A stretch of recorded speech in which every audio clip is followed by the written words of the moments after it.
anything else and before I present anything else, how many of you sitting in the hall here today would be completely comfortable in calling yourself a leader? Show of hands, please. Yeah, that's just about right. Whenever I ask this question, it is so amazing that a lot of us don't raise our hands because we have made the title of leader something which is much bigger than us, something which is beyond us. We think of leadership as a title that is something that we are going to deserve one day in life. Leadership and value are some things, are two phrases. While leadership is the most desired, value is, in my career I have seen, the least understood term in business and in everyday life. And yet, these two topics, these two phrases, these two things are so closely intertwined with each other that one does not exist without the other. Now before anything else, I'm going to show you a small 30-second clip. There is a small video that I'm going to talk about, and I need you to do something very little for me, including my esteemed co-speakers and the college faculties here, and my friends sitting in the audience. I want you would see two teams in white and in black t-shirts.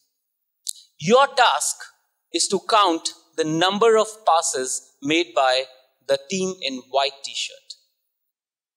I repeat again, it's a 30-second video. There are two teams, one in white, one in black, and your task, and they're passing two balls amongst each other. Your task is to count the number of passes made by the people in the white shirt. Are we ready for it?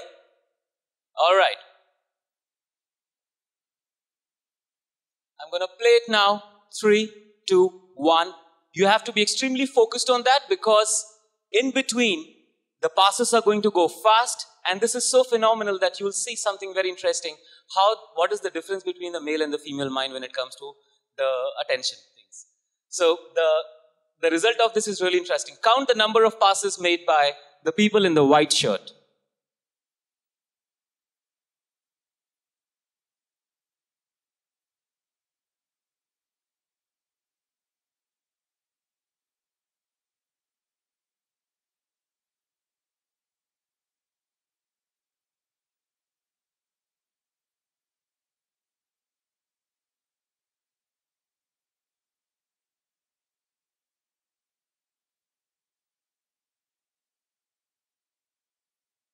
All right.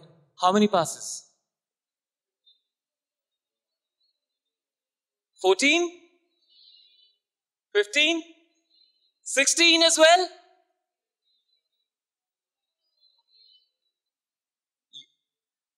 All right. So, really doesn't matter. What matters is, did anybody notice anything strange in the video? How many of you? Yeah, so that's about 5% of the people here, right? Now this time, I'm going to play the video again, watch the 30-second video, and this time do not count. Just watch. Guys, can you replay the video?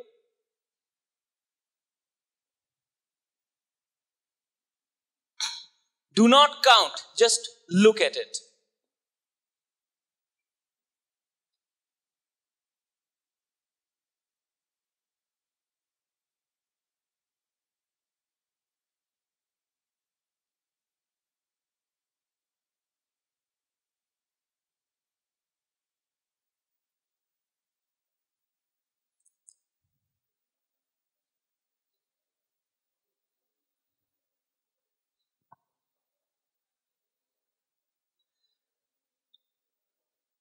How did you miss the gorilla?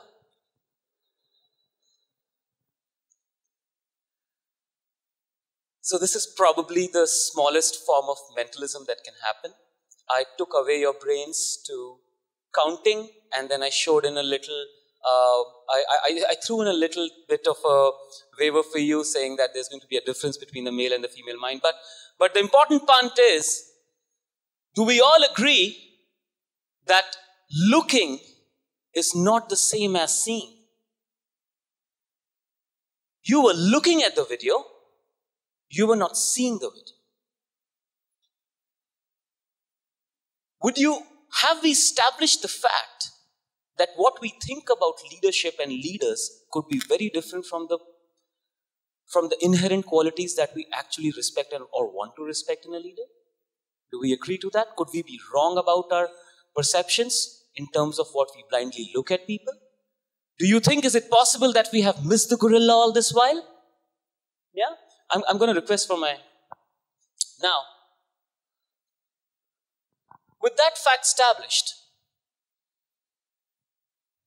does she inspire you? Does he inspire you? Does he inspire you? Does she inspire you? Does he inspire you? How strange, isn't it? When we think of the title of a leader, there are essentially 4 things related to it: money, power, title, and influence. And yet, all the 3 people that you said yes to probably had some of it, none of it, isn't it? And the 2 people who had the most of it, you said no to it. This is the gorilla that we are missing in leadership. Is what we actually care about in a leader is compassion, somebody who takes a stand, somebody who stands for you, and most important quality of a leader is somebody who is a problem solver. What do leaders do for you? Leaders do one basic, most important job. And I'm sure there are loads of definitions. There are gurus out there defining what the leadership is all about. But leaders do one very important and the only thing that, one most important thing that the leaders do is they solve a problem for you. It could be something as big as what Nelson Mandela did, like getting a country free. That was a problem he solved. Or it could be something much more smaller. Now, if this is the what of leadership, it's important to talk about how do you achieve these little things in life? How do you become an everyday leader? I'm going to answer I'm going to answer that how for you from two stories that are very close to my heart today. Like I said, if there is one call to action for everyone from this talk, it is about go out there, solve a problem, be a problem solver.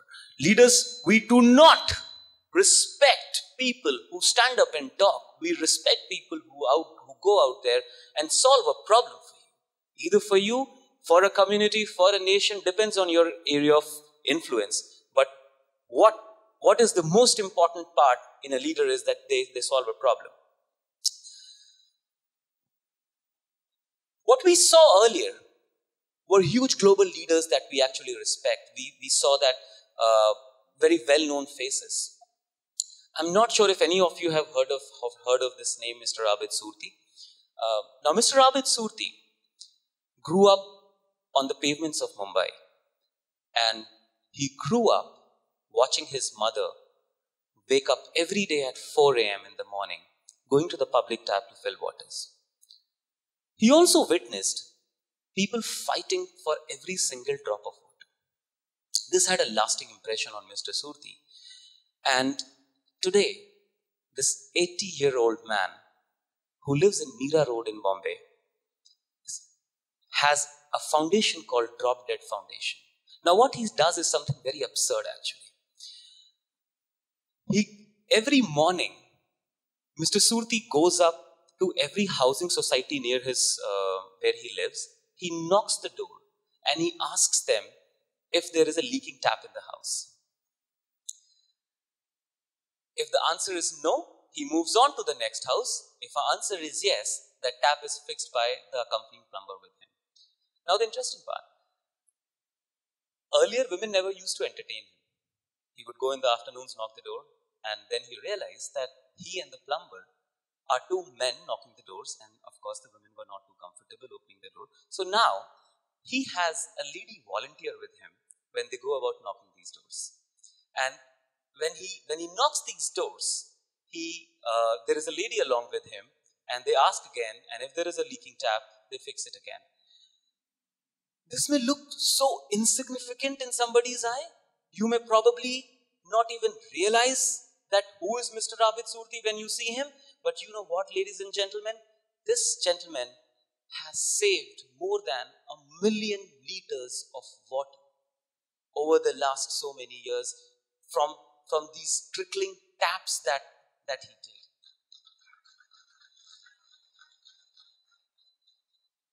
Does he fit into your regular spectrum of leadership that we know as title, money, power, influence? No.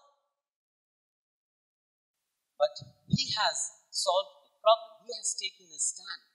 He has all those 4 things that you will actually raise your hand for. Do you respect Mr. Abid Surti? You are hearing a yes? Another moving story that I want to share with you today is from the autowalas in Thiruvananthapuram. Now, autowalas in India, especially the tier 2, tier 3 cities, don't have a decent income. These 2 friends who are shown in the picture at the back, these 2 auto drivers used to stand at the Thiruvananthapuram railway station auto stand. And every day, almost every day as a part of their routine, they would go and they would see passengers getting down from train and asking them that what is the way to the hospital. And these guys would get so moved by the plight of these poor people that they would take them and drop them to the hospital. Slowly, this act of kindness, started building up into other things like donating blood, arranging food, medicines for the sick and the poor and the needy people who would come and ask them. The interesting part is, and the science of, pro-social kindness says for me that it has a by and large very it has a ripple effect on the people around you. And slowly, over a period of some time, there were 55 others, auto drivers, who joined these 2 guys. They pooled in money, they bought an ambulance, and in the last 3 years, the ambulance has done more than 2,000 trips from the railway station of Thiruvananthapuram to the hospital closest by. And they do this all free of cost. What these guys want us to think about? They don't want us to think about that one day when I'll be rich, I'll do something for the poor. They have taken a stand. And again, I'm going to go back to the leadership traits that we actually respect. They have empathy. They have taken a stand. They lead a change. And most importantly, what are they doing, guys? Solving a problem. And this is the core of leadership for me at what I value the most. Leadership is solved by creating value for people. And how do you create value for someone? You create value by only and only solving a problem. Again, if there is one call to action from my side in this talk, it would be that please solve a problem. It could be a small problem around you. It could be a big problem around you. It could be in school, colleges, working professionals, at your office. The title of the leader is far more, it couldn't be more insignificant in your life than what you think today it is. I think it's a powerful idea. I think it's a small idea as well. But this is something that I wanted to share with you. Thank you so much for letting me share with you. It has been an honor to be here. Thank you.